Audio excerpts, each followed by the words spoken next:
Okay, welcome back. So, this episode we're going to be doing a little bit of cleanup. We have a few other things we still need to do. So we are going to be using the Ragnarok Magicite on these Veil Dancers, which you can find in Zozo, in indoors. And essentially what we're going to be doing is we're going to be using the Ragnarok Magicite on these things. If it works, then great. If it doesn't, we're using Go-Go to essentially duplicate that and have 2 tries at it. So the reason why we wanted to do that is because we wanted some miracle shoes. Marvelous shoes with a number of useful enchantments. Cast haste, protect, shell, and regen on the wearer. Yeah, those are miracles. So I just wanted to get 1 or 2 of them.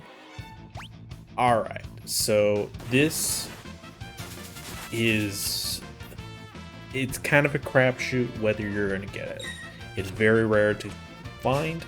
You're mostly going to find potions, but you do have a chance to get the Celestiad, which in the SNES version is called the Economizer, I want to say. And I forget which weapon I bet for it, but here's what it does. It reduces MP use to 1. If you thought this game was, if you thought Magic was broken before getting this, this absolutely destroys the game. And I promise I won't be using it the entire time, because especially for the last dungeon, but I am going to use it a little bit because I want to show it off and just how obscenely broken this is. So we are back in the Cultist Tower now. Now that we have the Phoenix Magicite, and I have someone who has Life 3, or I think it's Re-Raise, or Rise or something in this version of the game. I gave everyone a Reflect Ring, brought my 3 mages and my Berserker, who doesn't give a crap about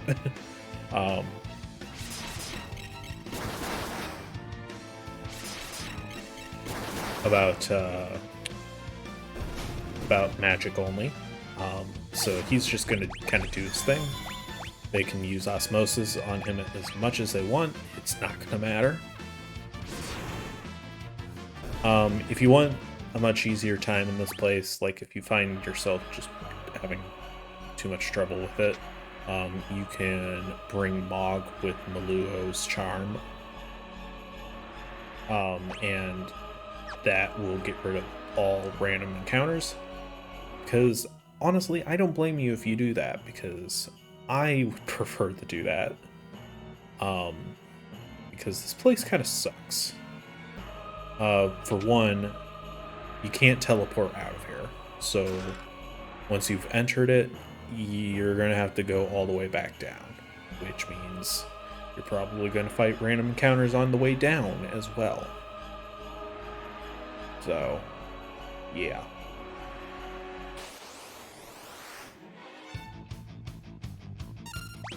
So I gave here, the Celestiad. Now, combined with a few other things, this I just can't like overstate how much this breaks the game.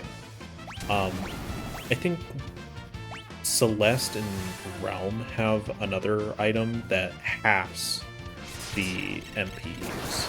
That already is like super amazing. But when used in conjuncture with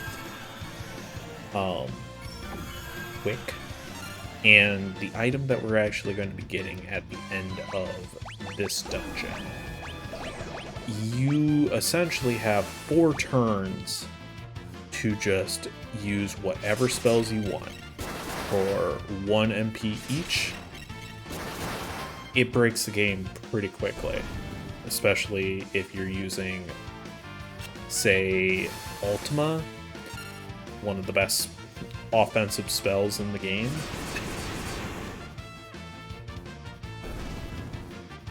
Alright. So yeah, I'm looking forward to just destroying the Magi Master. Oops. Spoiler alert, we're going to be fighting a monster, an enemy called the Magi Master, and yeah. It's going to be pretty funny. Alright. These guys are pretty dangerous because I think that was Meteor that it cast.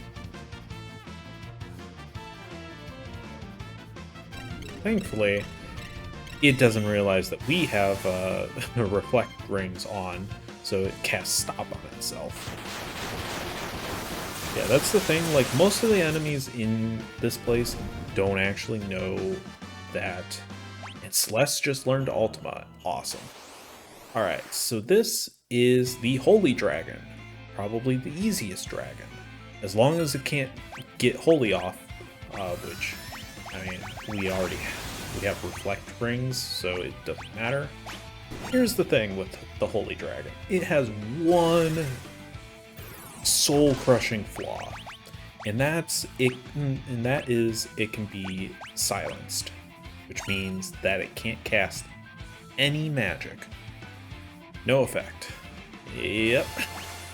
And I don't think I think it might use some physical moves, but compared to Holy, those are pretty pathetic moves.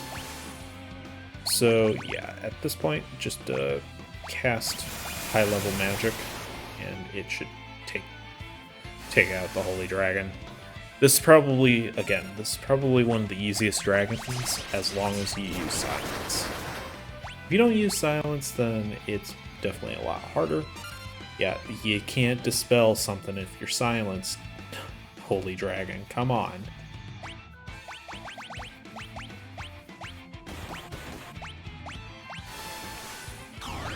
And let's see some Ultima.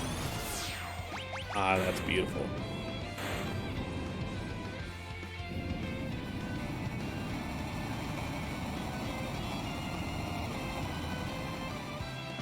Excellent. Terra learned Histega and Sloga, I think. Alright, there are 2 dragons left. Unfortunately, those 2 dragons are in Kefka's tower, which means we won't be getting to them just yet.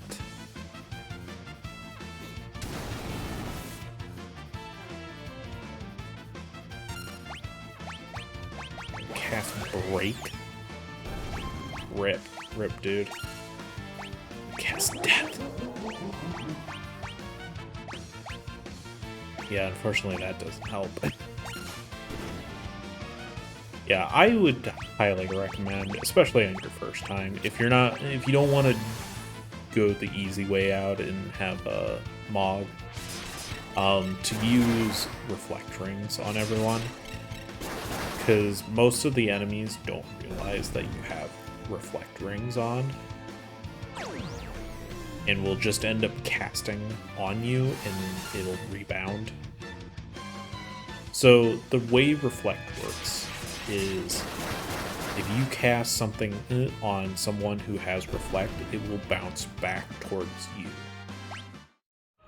If you cast something on yourself and you have reflect, it will rebound towards the enemy. Now, if you both have reflect on, it's not going to keep bouncing back and forth, because that would just kind of be a bit silly. I mean, logically, yeah, it would make sense, but you'd be stuck in an infinite loop, and if you know anything about computers don't really like infinite loops. So this level 80 magic This, I think her name in other spots is Lady. She is one of the few that if they realize you have a reflect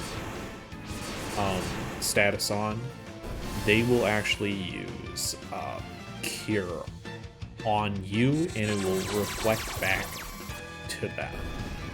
So she's one of the few ones that you kind of have to be careful of, but they don't really have a whole lot of health, so you can usually take them out pretty easily anyways. Force armor, nice. It's a pretty good set of armor if I remember right. Okay, finally to the top.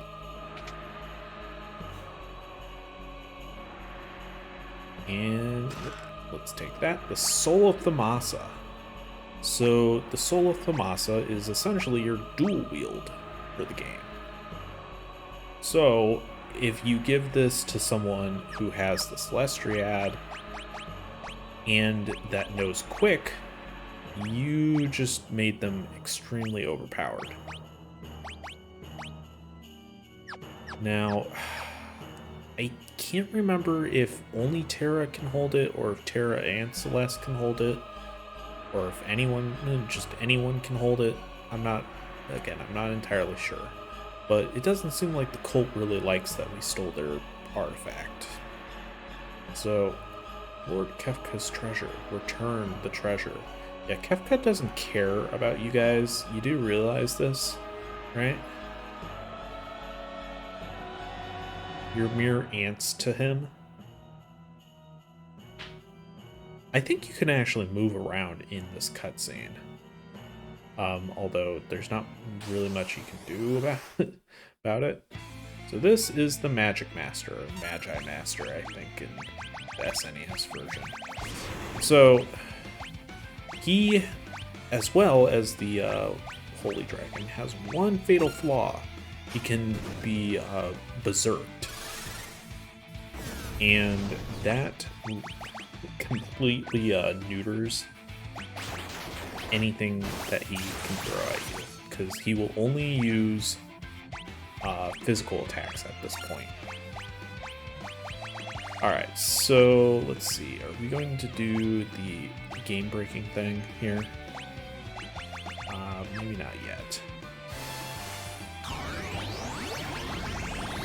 Alright. Yeah, I think we're, since,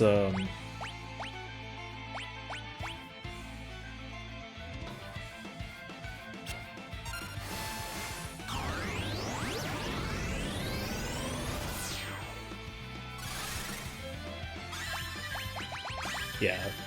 So here's the thing with the Magi Master. Once you, if I remember correctly, once you kill him, he will use Ultima, regardless if he's berserked or not.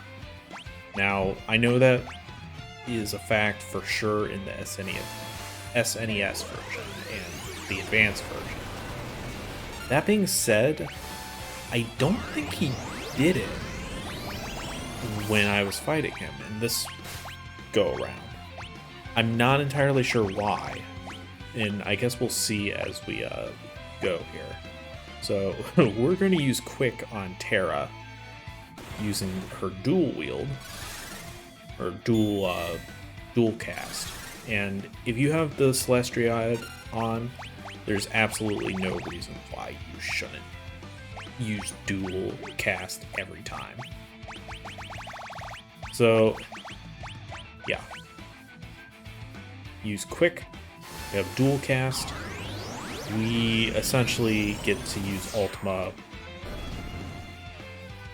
Yeah, like, he didn't use Ultima on us, which is so bizarre. I'm not sure why he didn't, because I'm pretty sure that's something that he does in any other version of the game. But that is going to be it for this episode. So thank you for watching, and I will see you guys in the next part.